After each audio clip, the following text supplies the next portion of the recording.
नमस्कार। इस वक्त हमारी मौजूदगी संजना भारती के घर में है। ऊपर आप तस्वीरों में देख रहे होंगे, यह वही संजना भारती है, एक गुरौल की वो बेटी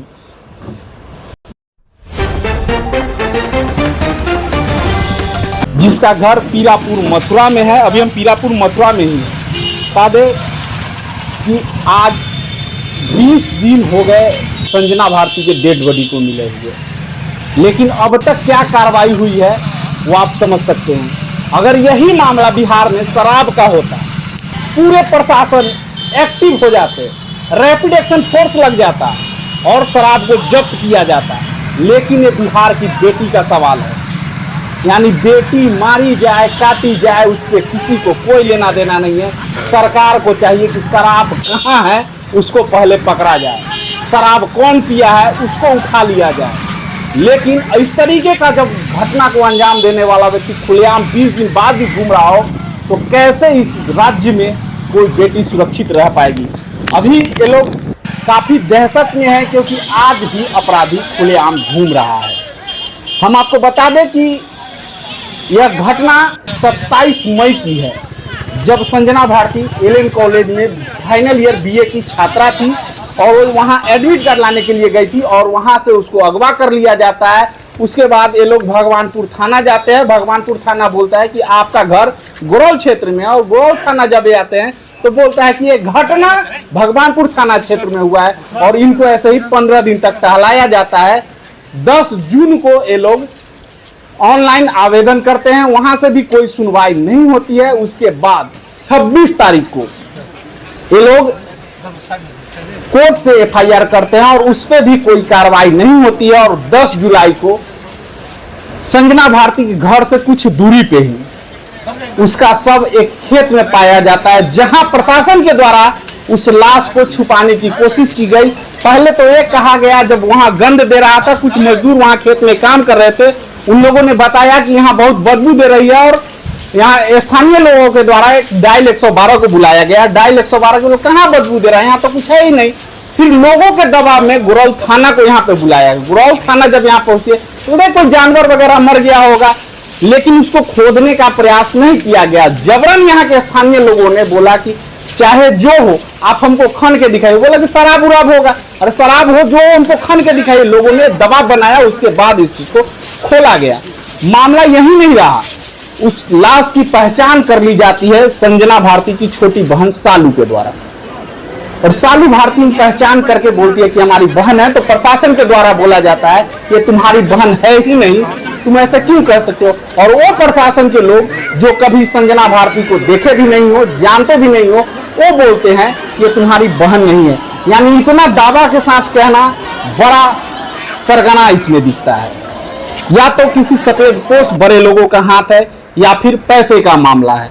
पैसे के लिए या किसी दबाव में कोई आदमी इतना गिर जाएगा कि एक बेटी की इज्जत तार तार की जा रही हो, उसकी हत्या की जा रही हो, और कुछ बोलने को तैयार नहीं।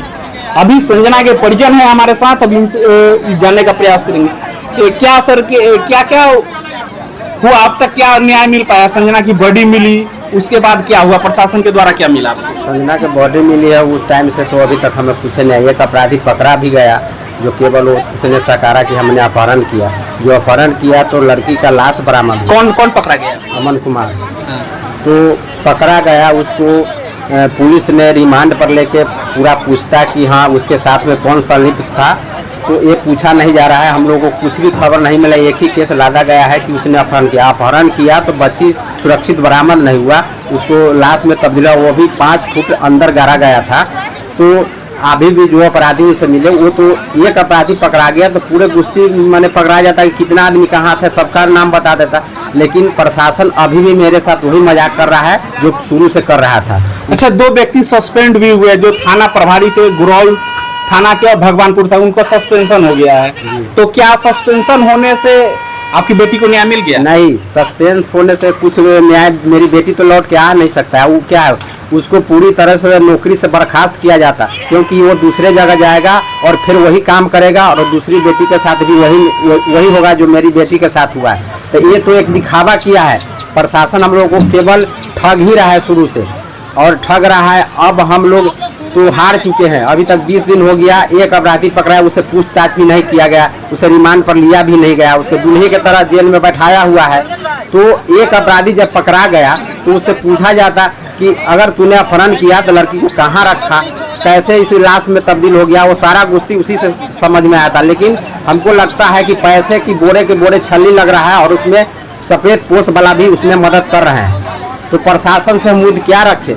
हम नीतीश चाचा कहते हैं कि बेटी बचाओ बेटी पढ़ाओ, तो हमें तो 2 ही बेटी थी, जो हमें अरमान था कि बेटी को 2 बेटी के बाद हम बेटा का ये नहीं किया कि फिर बेटा भी हो, क्योंकि मुझे उम्मीद थी कि बेटी ही मेरे लिए बेटा है। और मेरी बेटी पढ़ने में भी बहुत अच्छी थी, तो बेटी को तो पढ़ाने के आवर में ही वो अपहरण हो गया और उसके लाश में तब्दील हो गया। तो अभी भी न्याय नहीं करा रहे हैं हमारे जो सरकार, नीतीश सर जो हैं, सो अभी भी न्याय देने के लिए तैयार नहीं है। तो हम कैसे माने कि हमको न्याय मिलेगा? हमने एसपी सर के यहाँ आवेदन दिए हैं और उस आवेदन में लिखे हैं अगर 12 घंटा के अंदर में कोई भी रिस्पांस नहीं लेते हैं तो हम लोग आमरण अनशन पर बैठेंगे। उससे भी कुछ नहीं होगा तो हम पूरे परिवार डीएम साहब के यहाँ बैठ के जाएंगे और उनके यहाँ आत्मदाह कर लेंगे। जी कि क्या है, कुछ आश्वासन मिला जब एसपी साहब के यहाँ आप आवेदन दिए तो? इसके हिसाब से तो भेंट ही नहीं हुई, तो आश्वासन क्या मिलेगा?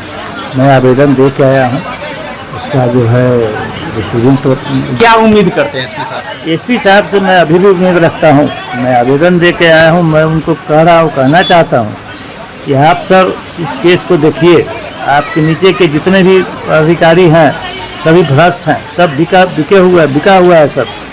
वो केवल खाना पूर्ति कर रहा है, हम लोग को दिलासा दे रहा है और कुछ कर नहीं रहा है।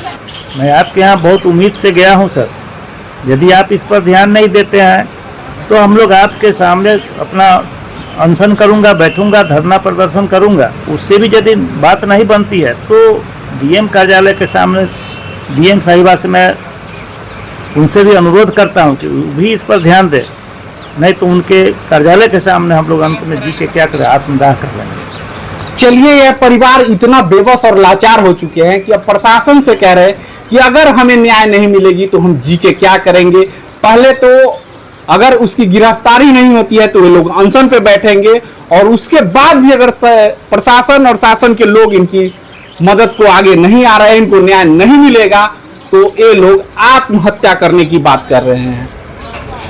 क्या कहेंगे?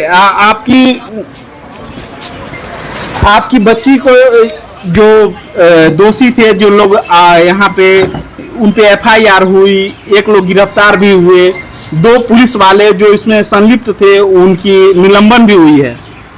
निलंबन होने से क्या मेरी बेटी वापस आ जाएगी? अभी उस वक्त अगर प्रशासन एक्टिव होता, मेरा एफआईआर करता, तो मेरी बेटी आज में प्रशासन के लापरवाही से मेरी बेटी मेरे साथ नहीं है।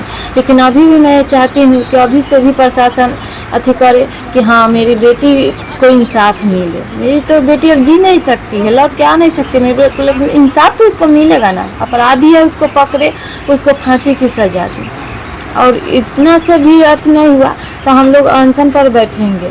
अनशन पर अगर कुछ नहीं हुआ तो हम लोग क्या करेंगे जी के? मैं तो 3 परिवार ही हूँ, 2 बेटी के लिए तो हम लोग जी रहे थे, उसमें से भी एक बेटी दरिंदा की बलि चढ़ गई। तो अब जी के क्या करेंगे? एक को तो मैं पढ़ा नहीं सकती, पढ़ने के क्रम में एक को उठा लिया गया।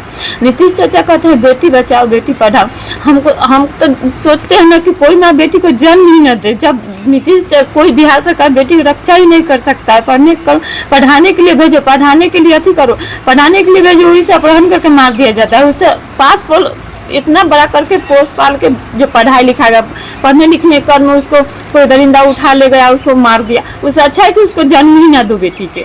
इसे नीतीश चाचा को सबक मिले कि हाँ हम नारा जो लगा रहे हैं वो गलत है। यानी सरकार नारा लगा रही है बेटी बचाओ बेटी पढ़ाओ, लेकिन एक माँ का दर्द जो कह रही है कि ऐसे सरकार में बेटी को जन्म देना ही गुनाह है जहां बेटियों की सुरक्षा नहीं हो रही हो और बेटी को न्याय नहीं मिल रहा हो, उनके साथ जुल्म ज्यादती होती है और उसके बाद भी उनको न्याय नहीं मिलता है। एक तरफ कहते हैं कि सुशासन की सरकार है, ये सुशासन है जहां प्रशासन के लोग ही दुशासन बन के बैठे हुए हैं। और अब किनके पास न्याय के लिए जाएंगे लोग, जब प्रशासन के लोग इनको डेड बॉडी तक पहचान होने के बाद भी इनसे छुपाने की कोशिश की गई, बार बार छुपाने की कोशिश की गई और यहाँ पे इनको न्याय से वंचित रखने का पूरा प्रयास किया गया।